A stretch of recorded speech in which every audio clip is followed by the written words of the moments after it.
It's common to feel alone in this world, especially when we're going through periods of stress. But if we get a little heads up that someone is watching us, someone who's probably dead, is that comforting or frightening? Today, Diana relays a story of something that reached out to her in a way she couldn't ignore. Have you ever had something like this happen to you? Listen and find out. Today, on Homespun Haints.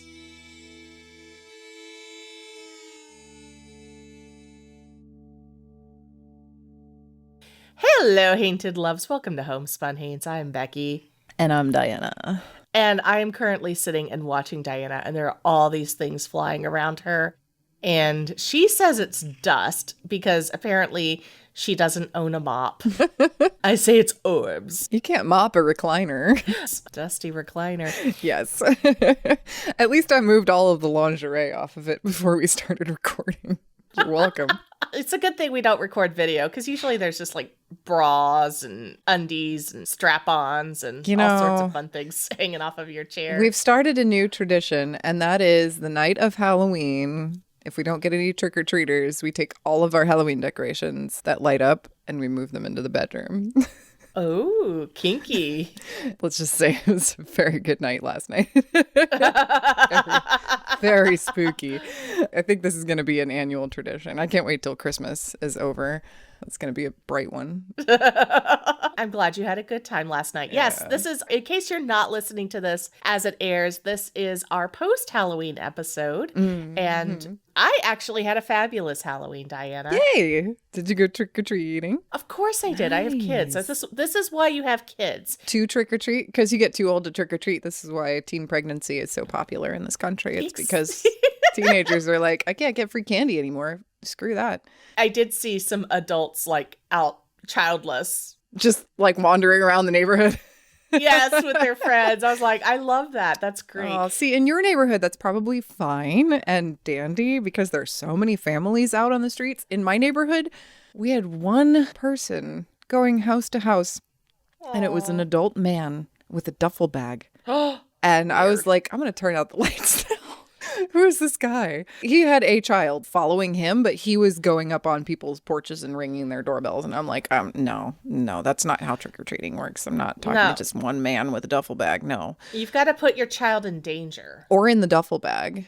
Yes. There were several firsts for us last night. We had some neighborhood kids that joined us.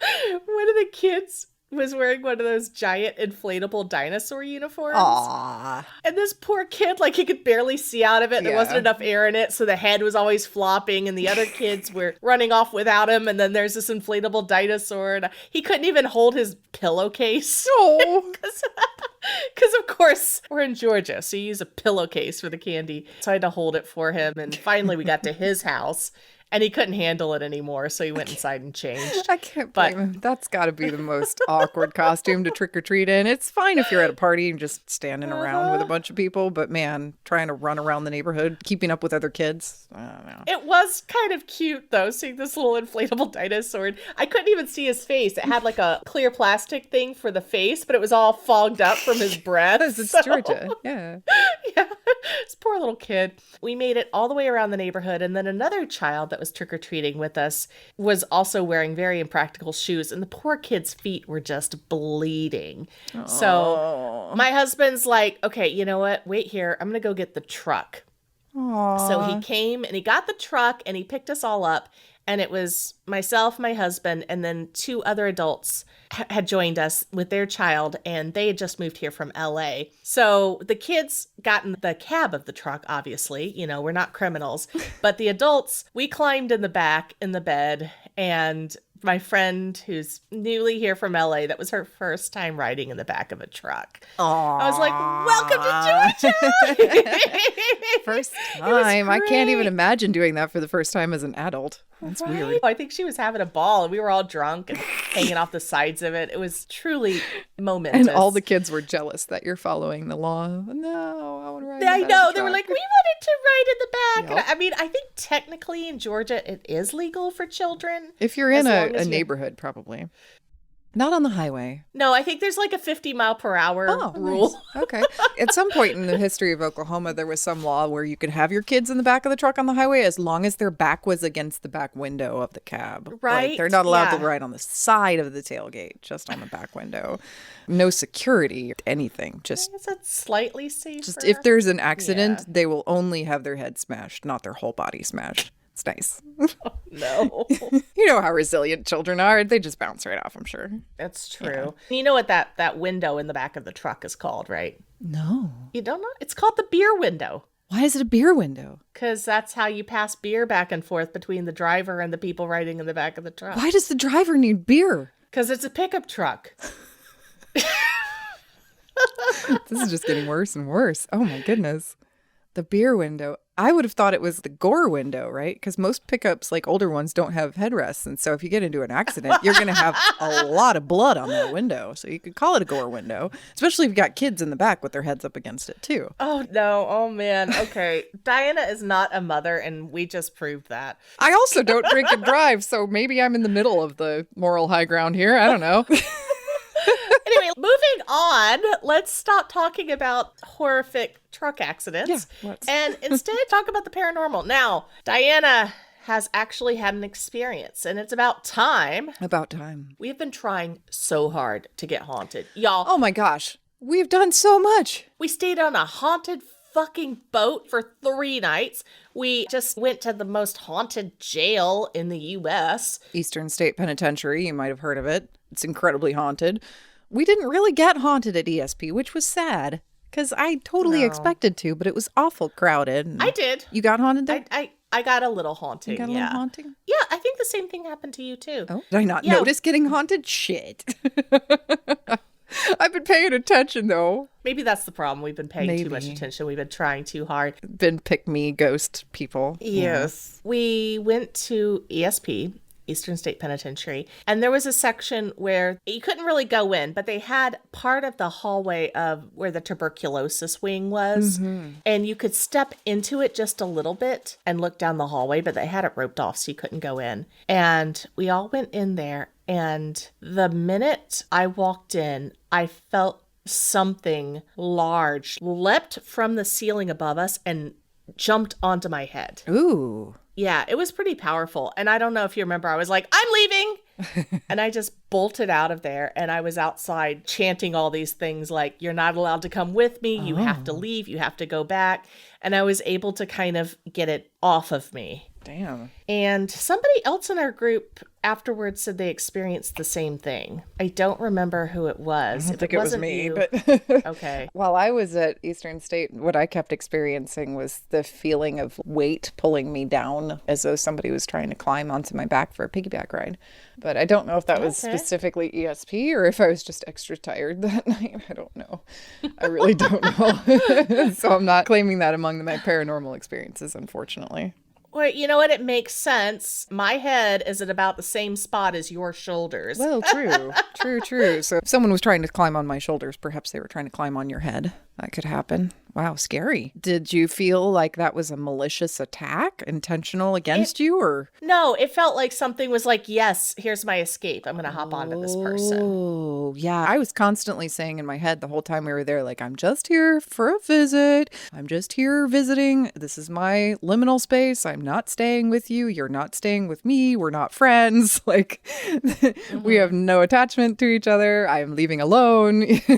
Constantly chanting that in my head the entire time we were there. But I didn't really feel oppressed or like there were any major hauntings. And I guess if I were a ghost after having spent years in Eastern State Pen and wanting to leave, I cannot imagine for any reason being like, no, I think I'll stay. Right? Right? You would get into that light so fast. Oh, thank goodness. Finally. I kind of felt like whatever this was saw me as the light. And it just jumped. I felt it physically.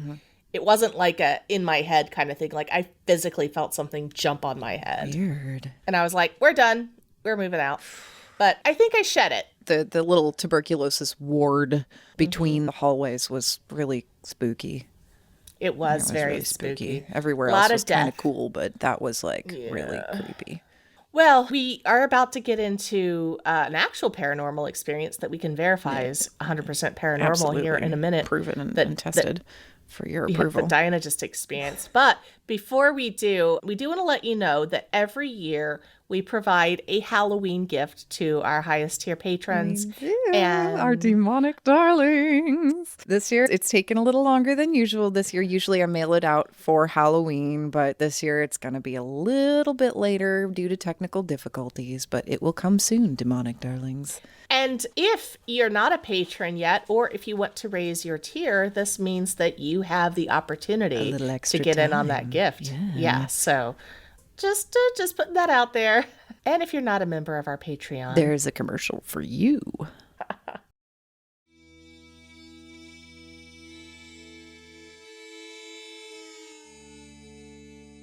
All right. Well, we're back. Diana, I am really eager to hear your story. I don't know what you're going to tell me yet. Oh, my stories just keep getting more and more woo. It's ridiculous. I love it. Did you see a portal in your mirror again? Not this time. I've been thinking about that all day. I've been gearing up to take that mirror down off the wall and waiting for whatever happens when I do that. Was considering listing it on Etsy, but also maybe just putting it out by the curb with a sign that says haunted mirror for free. No backsies. We'll see who consents to take that from me. But in the meantime, I've never had cool ghost experiences. People are always like, oh, I saw a full body apparition of Marie Antoinette when I was in France. And I'm like, I fell through a time portal while I was going pee. Like, this is not cool paranormal stuff at all. It's stuff that I can't talk about in public, of course. Come on. Like, if you saw Marie Antoinette, you'd want to talk to people? Heck yeah. Everyone would be like, oh, whoa. Did she have her head? Yuck, yuck, yuck.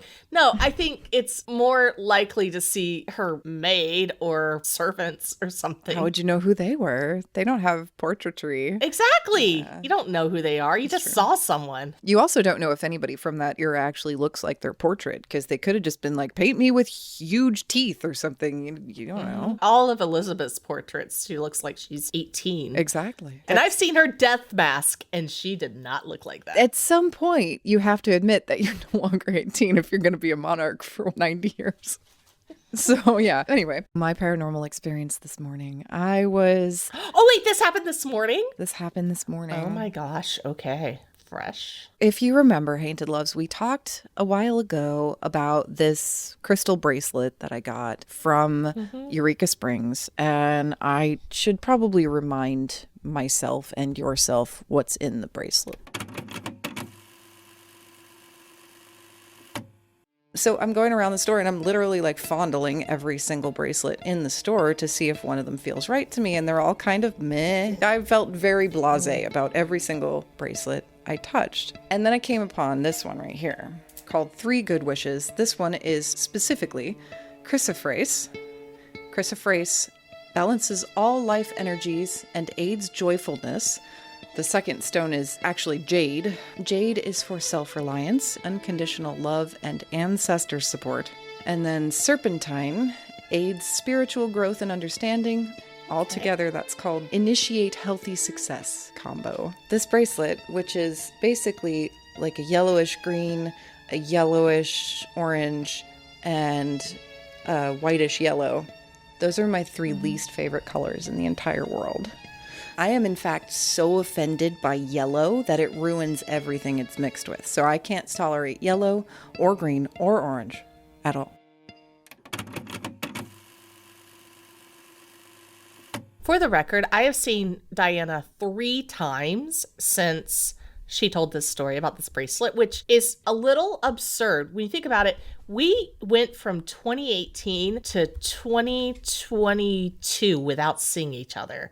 So the very fact that we have seen each other 3 times this year is huge. It's pretty cool. So I've seen you 3 times, and you've been wearing this bracelet every single time. Even though it's ugly as hell, right? I don't think so. It's the colors I like. I think it's gross. Pretty. Orange, yellow, and green. My least favorite colors, unfortunately. I hate that end of the rainbow. So, yeah, I got this bracelet, even though I thought it was the ugliest bracelet in the store, because when I picked it up, and I did go and I picked up about 4 45 different bracelets and held them all in my hand for like an hour just to see if I felt any energy that was worth investing in this crystal shop. Because I've felt strange things in this particular crystal shop. I've picked this one up, but I was like, no, that one's ugly.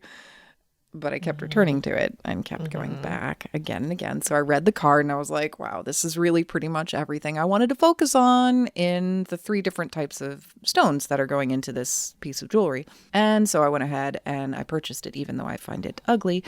Realizing as I put it on, as I'm leaving the store, like part of the reason I find this so ugly might be related to the fact that I don't appreciate these parts of myself. And I don't respect these parts of myself enough. And so maybe if I learn to see this color and this stone as beautiful, maybe there will be things about myself that I can start to accept and work with that I'm currently fighting against. And it seems to have pretty much worked. It does remind me, I wear it every day, and it does indeed remind me to love myself, take care of myself, and focus on healing. And one of the stones is specifically designed to connect with my ancestors and receive their love and support. Now, this is something that my family doesn't super highly value.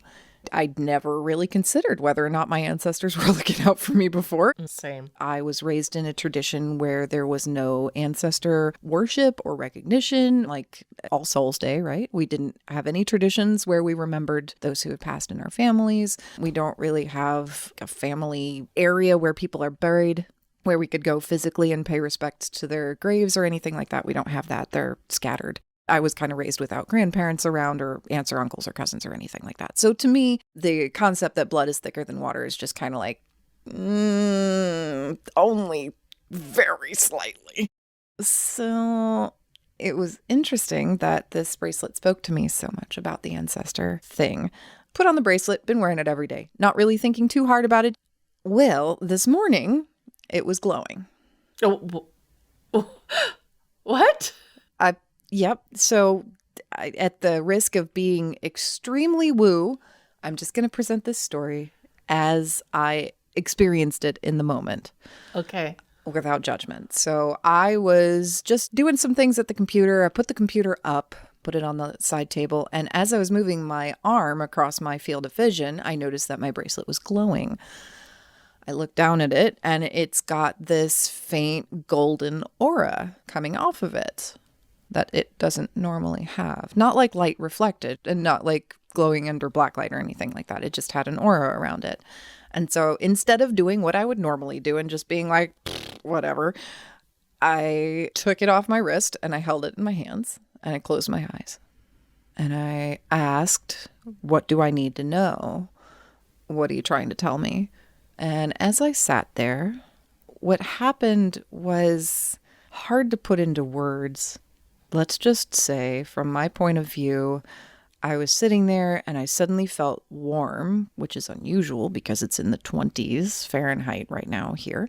I felt warm all over and I felt like hands came behind my arms and lifted me up just a little bit. What? So I weighed a little less and I could feel some pressure on the back of my arms. And I just received this feeling that seemed to come from outside of me. And the feeling was, if I could put it into words, telling me that the only thing that really matters is that I'm enjoying my life and attempting to put as much positive energy into the world as possible. Because at the moment that was happening, I was worrying about time. I was worrying about getting some errands done. I was worried about figuring out the patron gifts and just making sure that everybody's was going out in a timely fashion with a good quality. I was just nitpicky worried about various things when I received this message. And then after opening my eyes again, I was able to just roll with the flow for the rest of the morning and wasn't feeling worried anymore. How nice. Oh. So, is that paranormal? Yeah. I mean, a bracelet isn't supposed to be able to do that. Usually not in the brochure. It was on the brochure for this particular bracelet, Okay, actually. but you know what I mean, though. Like, in general, you go to a jewelry shop and they might say, oh, yeah, this bracelet will make you feel pretty, but it's not going to say, yes, you will feel the embrace of your ancestors, removing your anxiety and the warmth and glow of all those who have come before you, helping you feel lighter in this world. No, that's usually not written on the back of the little case that the bracelet comes in. It is such a strange moment for me because this is not something I normally would experience. And this is not something I would even normally credit with reality. It's just that I have noticed in the last few years of doing this show that the major difference between people who have psychic experiences and paranormal experiences and people who don't is that people who do accept them. Yeah. As reality. That's the major difference. And that's something that's hard for you and me to do because we're so analytical. We 100% believe every word that people tell us on this show. Mm-hmm. We know that it's true for everybody who tells us these stories. But when it happens to us personally, we're like, meh.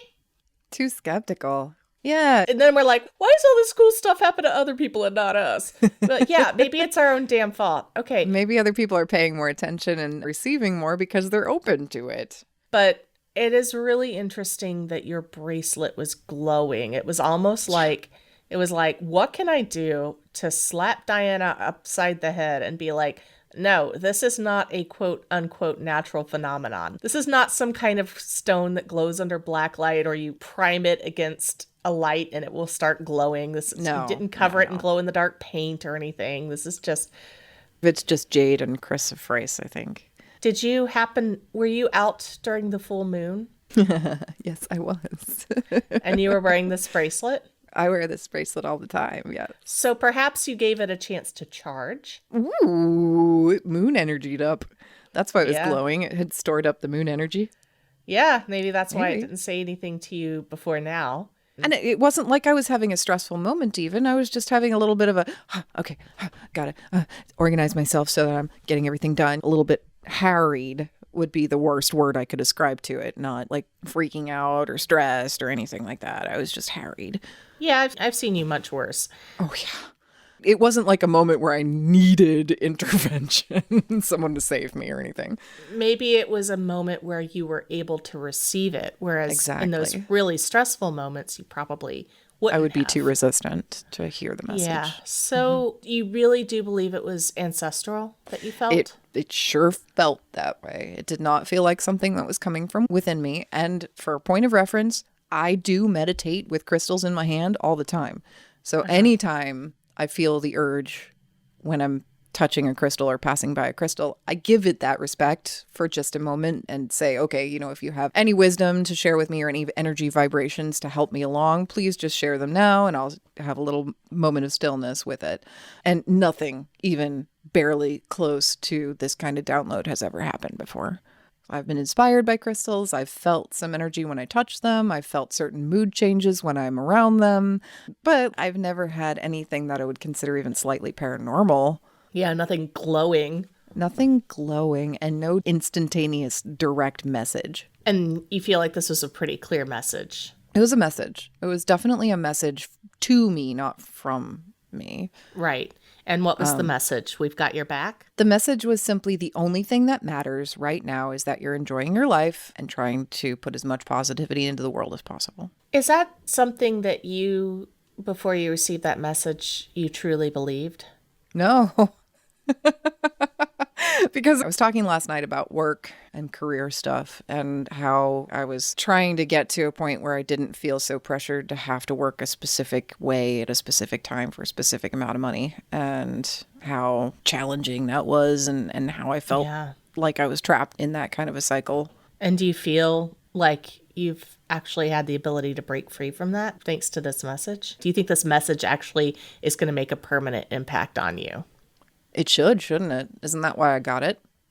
Yeah, but it all depends on how willing we are to receive the things that we're given. Sometimes it takes something profound, and sometimes it's not enough, and we need to be hit over the head multiple times. Well, that's true. That's very so true. I'm just wondering, do you think that this made that impact? To be honest, time will tell, because we all have habits that we get into and can't break. We all have trauma from life experiences that we have to deal with on an ongoing basis, etc.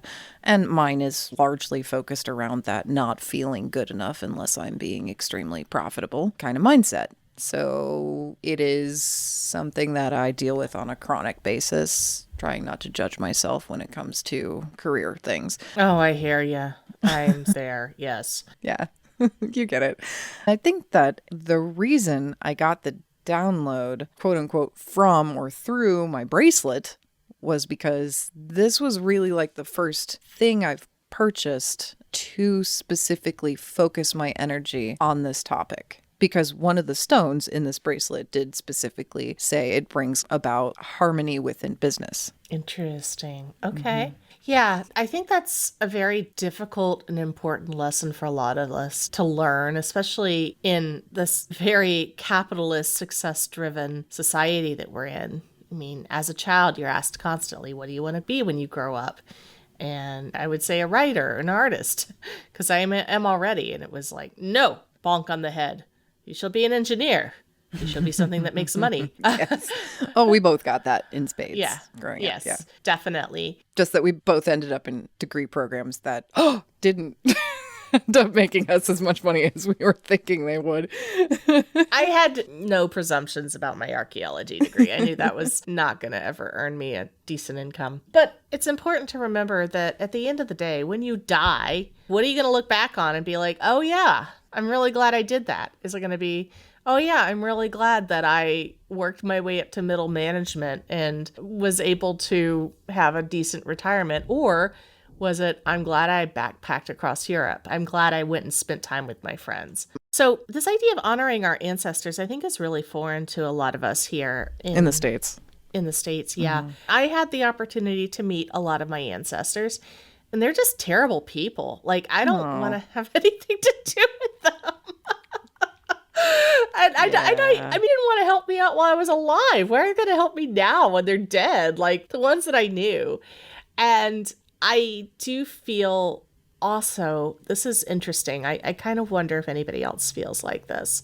But there is a very strong push in my family to remember the stories of those that came before, to keep the items that these people had, to pass them down, to honor their memory, to respect their memory, to hold these people and their things and their ideas in really high regard, to the point that it stresses me out.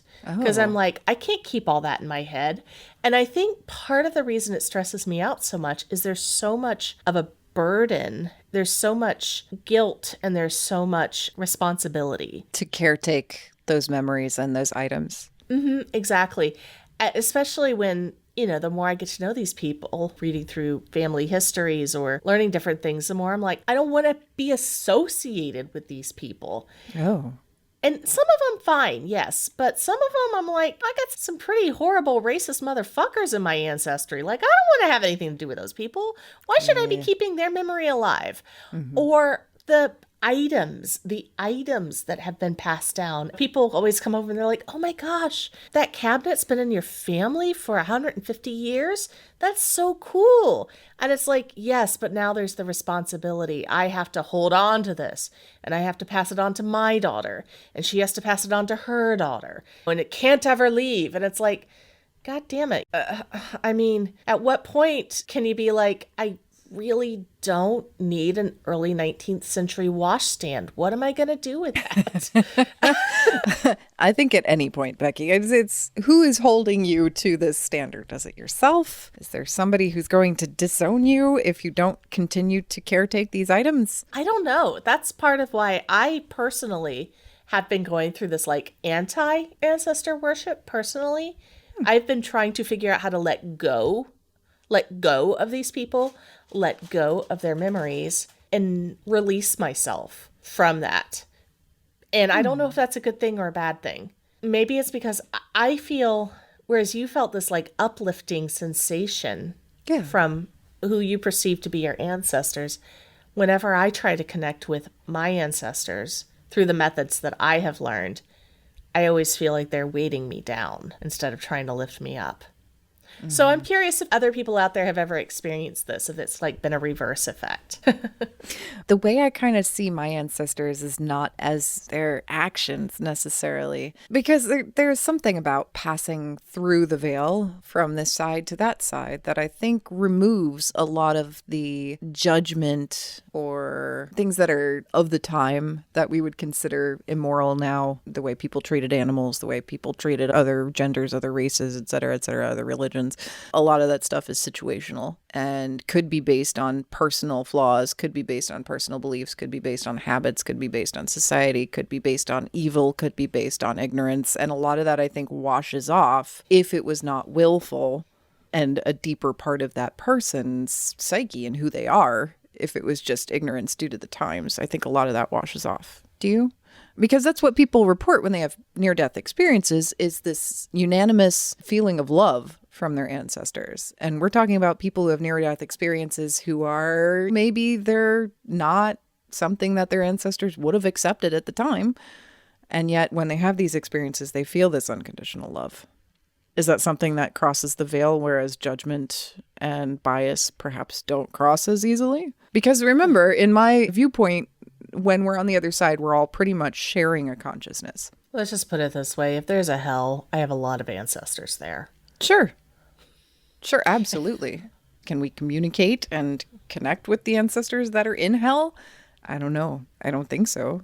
It feels like a very isolated position to be in, where you wouldn't be outside yourself connecting with other entities. Well, okay, maybe this is where I'm coming from. If the view that we have of our ancestors is colored through a lens of family obligation that has been put upon us by our family traditions, does that prevent us from connecting to our ancestors in that method of love? Or are we like so in this box that we're unable to break free and have that connection? Does that make any sense? Yeah, unfortunately, sounds like you're the one in hell. Yeah, maybe. Okay. Not your ancestors. Maybe your ancestors have all let go of all these things and you're the one who's clinging to them. How do I let go? I need a bracelet like yours. Apparently. Just go into the crystal store and hold all of them for an hour. It works. Gosh, I feel so bad every time I do that, because I've done that a lot. And I'm like, I'm sorry, I'm getting my energy on everything. And they're like, that's okay, we'll cleanse it. And I'm like, I'd have to do a lot of cleaning after I leave. I'm sorry. Maybe I influenced all the crystals in the store, hopefully for good. Wow, you just turned my whole world upside down. Maybe I'm the one in hell. I'm the one holding on to these nasty, I'm the one putting these burdens on myself. How do I release it? Your ancestors that are dead, they're not judging anymore. They can't. They're dead. Yeah, I'm being judged by the living. Yeah, the judgment is coming from the living and the judgment is coming from yourself. I wish I could describe this feeling that I have when I think about it. It is like just sickening oppression. It actually physically makes me ill when I think about all these things that I'm supposed to caretake and how I'm supposed to keep them and care for them and what I'm supposed to do with them when I die. And the stories that I'm supposed to tell, the stories I'm supposed to keep alive. It's maddening. It really makes me, like, physically makes me ill. Because the stories are ones you'd rather not have out in the world? No, it's just so much. It hurts my brain to keep track of all of it. I feel like David Bowie in that song 5 Years. I've got so much in my head and it hurts to keep track of all of this information. And it's like, why? Well, why can't we just let people go? Why do we need to remember who beget whom? And so you had this feeling, you know, it was somebody related to you, some kind of ancestor. Mm-hmm. I'm assuming by ancestors, we mean people that we're directly descended from. I have no idea what the definition of ancestor is on the other side. I don't think it has to be like genetic, like gay meat, zygote, DNA kind of relationships. Because like I said, that's a carnal experience and that's not what the other side's all about. So if the other side's like, oh, we have the same DNA, I really seriously doubt that anybody over there cares about DNA and sperm and ovaries. Yeah, no, that makes sense. And that's got to be like beyond what you care about on that side. Does your ovum match my ovum? Right? Like, does that mean that people who are orphaned or adopted, they've like got all these ancestors that like didn't, I don't know. There's creepy implications if our ancestors on the other side care that much about DNA. I think my we do. ancestors are trees Yeah, and exactly. elephants. Then they are. That's how I see it. Is like over time, we've all been everything and we've all been each other. Like, what is time? How come everybody thinks that lives are linear? They That's couldn't true. possibly be. Oh, Diana and I could have been the same person. Oh, we absolutely are. Well, that's a given. At some point in existence, we absolutely are the same person. Come on. People always ask us if we're sisters for a reason. Exactly. Because we look so much alike, that too. Right. Purple hair, we must be related. That's what I mean about ancestors and DNA. Like, I think it's more of a concept than a hard and fast rule, the idea. But I do feel specifically related to a lot of my Euro heritage, which is all of it, unfortunately. I'm very European heritage-wise, but I do feel a strong connection to my Norse ancestors. And Norway, it was a hard freaking place to be a woman several hundred years ago. I imagine that I had some really insanely strong, powerful, brave females in my bloodline. It made it like under situations where they might have been hacking people apart with a sword with a baby in one hand. You know, I mean, like these are probably pretty powerful people. They may not be nice or kind or educated people, is what I mean. But they had their certain powers that I can draw from. Have you been to Scandinavia, Diana? Never. Not physically. Oh, okay. I want to be. Well, I think this is a very important step for you to take next, is to go to the land of your ancestors. Of the ice and snow. Yes. See what kind of connection you feel. Maybe I shall. Maybe I want to. I want to go to Norway. Yeah, me too. What are you going to do next to continue this? If I feel like you've opened a door. Oh. And this is a good door. It's not like the door in your bathroom. This is a good, warm, fuzzy door. We're going to call this episode When One Portal Closes and Ancestor Opens or something. Yes. Maybe. Or You Are Not Your Ovum. I don't know. You are not your ovum. Yes, because you've had your like glitch in the matrix experiences. I really have. It's so weird. Like I said at the beginning of this episode, I seriously wish I could just see a fucking ghost and be like, look, I saw a fucking ghost. It was normal and it was abnormal and it was paranormal all at the same time. Very mundane. Someday. But you felt something. You felt hands. Oh, yeah. Physical touch. Physical warmth, physical weight lifting. And unlike other times you've been touched, this was warm, not cold. Right. Like when you usually feel a ghost touching your hair or your shoulder. But this was not a ghost. This was a warm energy. Yeah. It was all very bright, glowing, golden auraed, positive, good feelings. Very positive experience. Isn't yellow your least favorite color? Gold isn't yellow. It is. It's just kind of yellowish. Yes. Yellow is my least favorite color. Yes, I was not at all shocked when my green and yellow colored bracelet started glowing yellow because, of course, yes, it's got to get my attention. Just be a little bit annoying just to remind me that this is something I fight against, maybe. In an aura, yellow and gold are representative of joy, spontaneity, gratitude. There is also the business aspect of it, like in terms of feeling supported, maybe financially, but it's really about those feelings of joy and comfort. Like you're being supported. Oh, God, yes. That was exactly what this experience was. It was all about joy and comfort and support. So I don't normally have a yellow or gold aura at all. As we all know, you don't. My aura is completely red and nothing else. Perhaps something that was trying to get my attention, but also just logical.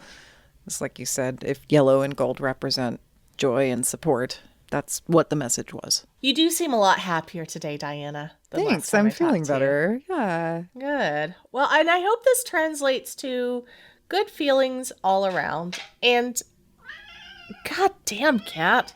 Meow, meow, meow. What does she need? I don't know. She has a blue aura, which means communication and You got Carillion problems. photography for your cat? Oh my No, God, I I want to just- do that so bad. No, I just know. I can see it. Oh. Yeah, I always Can you picture always her. see everybody's aura? If I think about it, I can usually pick it out. Has mine always looked red, or is that just a moment? It's lighter today. So it's pink? No, it's moving into the orange. Okay. Was it just because I dyed my hair orange? No, it's not. No, it's just something surrounding you. I don't know. It's more of a synesthesia thing for me. Okay. So I usually ignore it, but I have to think about it. I'm getting a little bit of that yellow green off of you too. Ew. I know, right? Oh yeah, ugly joy, colors. Oh yeah, it's a good thing. Well, chartreuse is healing and fairy energy. That makes sense. Yeah. That was another reason I got this bracelet. It says it supports all healing. All, like every single type of healing. When you took it off and you held it, was the bracelet itself warm? No, well, yeah, but I mean, it was up against my wrist. Okay, so it was like a warmth that you felt all over your body, not something that was imminent. Right. Not that the bracelet itself was hot. No, that's not. It was glowing, but it was not hot. And then I closed my eyes and I didn't really take it all the way off. I kind of like put it in my palm because it's a stretchy bracelet. So one part was around the back of my hand. The other part was between my palms. And there's no uranium or plutonium or Einsteinium or any other radioactive materials in that bracelet. Not officially. Well, I'm so glad that you had that experience. Me too. I think it's great. It was a beneficial expance. And then I went to Target and I bought all their Halloween clearance stuff and had a great time. I'm glad that you had a good day. That sounds awesome. Well, Hainted Loves, have you had a glowing bracelet show up in your physical space recently? Go into a crystal shop, feel every bracelet. Apologize, yeah. But do it anyway. And get yourself something nice that helps you connect to your ancestors. Go buy yourself something nice. Yeah, you deserve it. You've earned it. Yeah, get yourself something that reminds you of your past and the stars that you're made of. I have a terrible Jersey accent. Oh, well, I don't know, but based on everything that's happened to me today, I'd call it a spooky day. Homespun Haints is hosted by Becky Kielimnik and Diana Doty, and produced by Homespun Haints Media LLC. Editing and music by Becky Kielimnik. Show notes by Diana Doty. If you have a ghost story and you'd like to be considered as a guest for this podcast, please visit our website at homespunhaints.com/submit.